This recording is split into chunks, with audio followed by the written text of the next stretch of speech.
New year, new host, I guess. Paul, welcome. Officially taking Jacques' place because he is nowhere to be found for what we're doing today, which is going to be a pretty wild winter harvest. Oh yeah. Starting with something you wouldn't expect in winter, sweet potatoes. All right, Paul, we've been letting these cook for quite a while. Probably like 6 or 7 months at this point. At this point, yes. So much so that we've even replaced some of the stuff on this side of the bed. Broccoli got harvested. Actually, these can probably go. I think so to be honest. So why don't we start by ripping these babies out? The only thing that I'm worried about is a root knot nematode, but I don't see it on here. On this plant. I've seen it everywhere. Yeah, it's seriously all over the place. So if you are trying to inspect your plant for RKN, root knot nematode, you would see little nodules on all these roots. If you look up close, there's, just normal root matter on this, but nothing too crazy, which is a very good sign because we've been plagued by this past season. So should we give it the old twistaroo? Decapitation? I think so. Oh. It's not too bad. Yeah, that's not bad. Right? And then you just peel off the outer leaves and give it that fresh hit. Yeah. That's smell. To get a little quick smell. Whenever there's like sort of a plant that has this leaf structure that you can keep peeling back, I always keep going maybe a little bit too long. Sure. Like I want to take these ones off and just get to this absolute little nugget. I mean, that's a pretty beautiful looking plant there, I have to say. All right, let's get this guy back. So this is a different variety, it looks like. Yes. One of my least favorite greens to eat, Paul, but fun to grow every single time. Oh, I got a little bit of, you know when a leaf rots out? Yeah. And you touch it? Yeah, and your finger just sinks in. Oh, look at that. That sink. Yeah, this is a little sloppy, but we're getting sloppy. Dude, the crazy thing about this bed was I actually cut back a lot of the foliage because it had started taking over the side of the bed. Yeah. And I wanted to replant. I didn't want the whole bed to be sweet potatoes. There were volunteers from the year before. Yeah. Which is a year and a half ago at this point. But oh my God. They're growing into the ground? This is the adventitious root that created honestly, if I hadn't ripped that would have been a tuber. Okay, first haul coming out of this side. Wow, these are really in the side here. Like you do the honors there. Okay, yeah. Here we go. What do you think? Whelming or underwhelming or overwhelming? 6.5 out of 10. 6.5 whelms? Yeah. Ooh. Currently it's at, I mean that's respectable, dude. That's not bad. It's a nice. There's got to be more down below though, right? Definitely. I'm feeling something solid. Oh yeah. Okay. These are long. These are like nice and long ones. Are these the varieties? These are Japanese. These are the purples. Okay. They may not be the Japanese purple, but there's another guy. Not bad. All right. So these are all volunteers. Yeah. With these ones, you got to be careful because they're so long, they'll break easily. Another one. Oh, dude. I even felt that in the soil, the rumblies. I felt that over. Oh my. Dude. Look at that. That's the best one yet. Wow, this is like for 2 volunteers? That's respectable, man. That's pretty damn good. I'd probably say about 5-6 pounds. I would agree. It's nothing crazy, but like, that's like a couple meals. I was gonna say, it's meal prep for a couple meals meals a week. At least a week, yeah. All right, Paul, we got a couple nice pulls already. A couple weird pulls, but let's hit the rest of this bed. We probably planted these 120 days, maybe? I think so, man. Yep. Okay. Oh, wow. A forked carrot that actually both are usable though. Whoa. Like, that's almost pretty good. Weird looking though. So the thing that I love about harvesting them, especially when you thin them out before, that's a nice looking carrot, is you get them all aligned in a perfect row. Yep. Then just come on out. 100%. Or you can do the master pull, which I'm gonna do right here. Ready for this? See it. Oh. Woo! Dude, that's actually one of the more satisfying harvests I've had this year. Okay, so that's a great harvest right there already. I'm satisfied. Can I do a little master pull right Yeah, here? master pull it. Let's see it.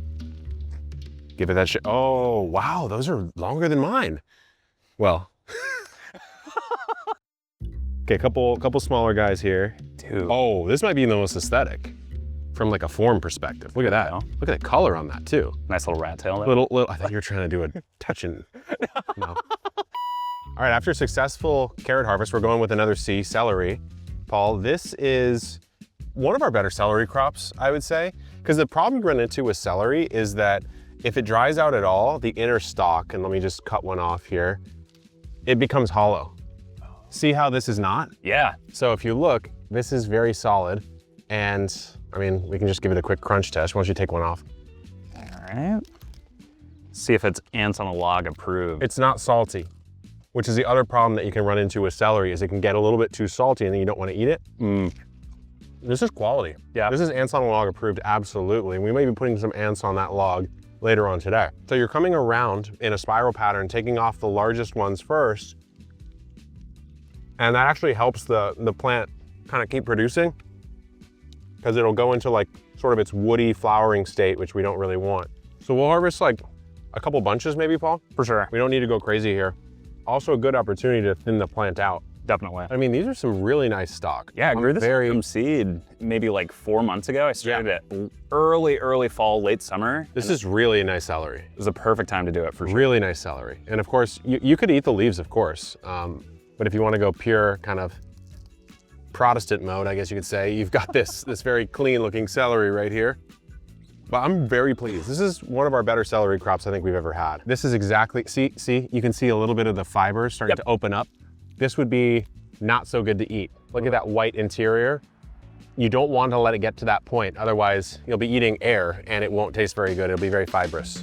Okay, Paul, Jacques is gonna be mad when he sees this because this is his favorite thing to steal from the homestead, but you snooze, you lose, Jacques.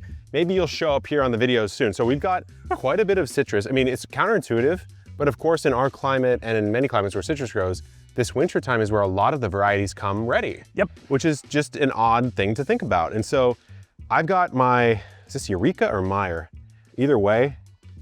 Oh man, smell a few. Huff that.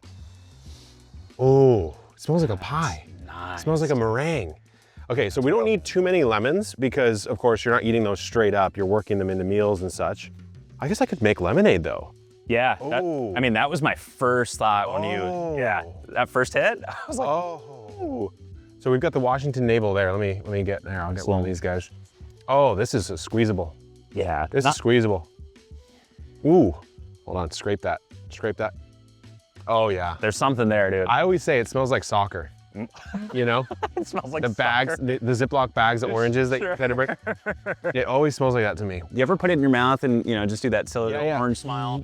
Yeah, 100%. All right, Paul.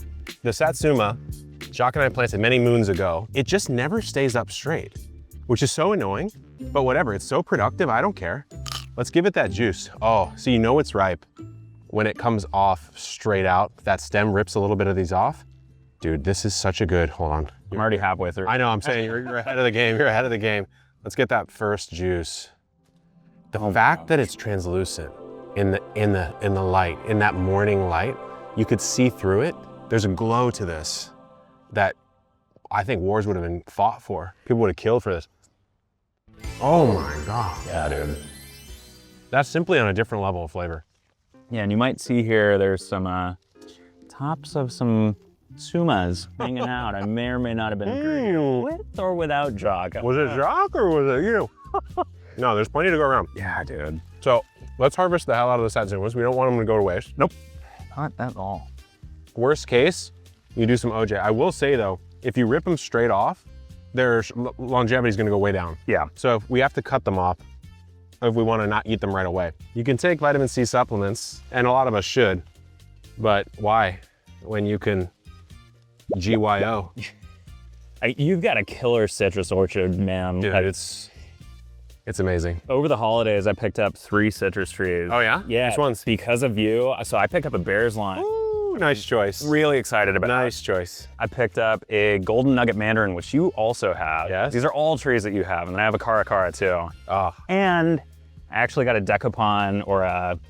The Stumo citrus. Yeah, the Stumo citrus. Yeah. That was famous for a hot little minute there. Dude, and I've got harvests at home. If you want to try one today, I can bring one over. Oh, please, please.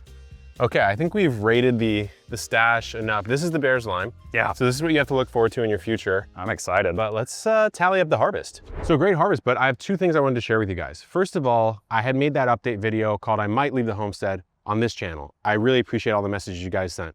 On the main channel, I just released another one saying I did leave the homestead and explain a little bit deeper some of the things that I've gone through. So I want to say thanks for all the messages you guys have sent. It's meant the world to me.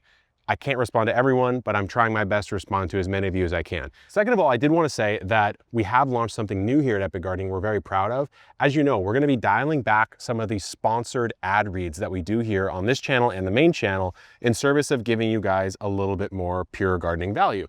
So the way we've done it is by launching a membership program called the Greenhouse that pays itself back the second you buy it. And here's how it works. So first of all, you're gonna get the Garden Planner Access, the Epic Garden Planner that we've shown here on the channel before. That's normally 35 bucks a year. You'll get a $20 welcome gift of seeds, 5 packs of seeds plus some swag. So already you're ahead by $5. But on top of that, you're gonna get 10% off our entire store, even when sales are going on, only if you're a member. You'll get free shipping and returns. Damn. And you could use that because we order a lot from our own store. So if you have a couple packs that you need, you won't have to pay that shipping fee anymore if you're a member.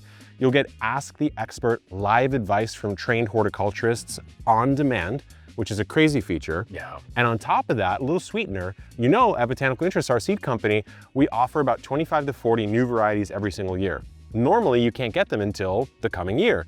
But if you're a Greenhouse member, on June or July of this season, we will send you the 2027 varieties, 3 of them, free of charge just for being a member. So it's a pretty crazy program, Paul. Yeah. And thousands of you have already joined. We only have so many welcome gifts that we are able to send out before we run out of stock. So if it's interesting to you, this is our way to try to get more aligned with you and give back in a way that makes more sense rather than doing a lot of these sponsored reads that do help pay for the channel, but I understand can be a little bit annoying to listen to. So as we sit here on this harvest, I'm gonna crack open another orange here, Paul. We are wishing you a fantastic 2026 growing season. Good luck in the garden and keep on growing.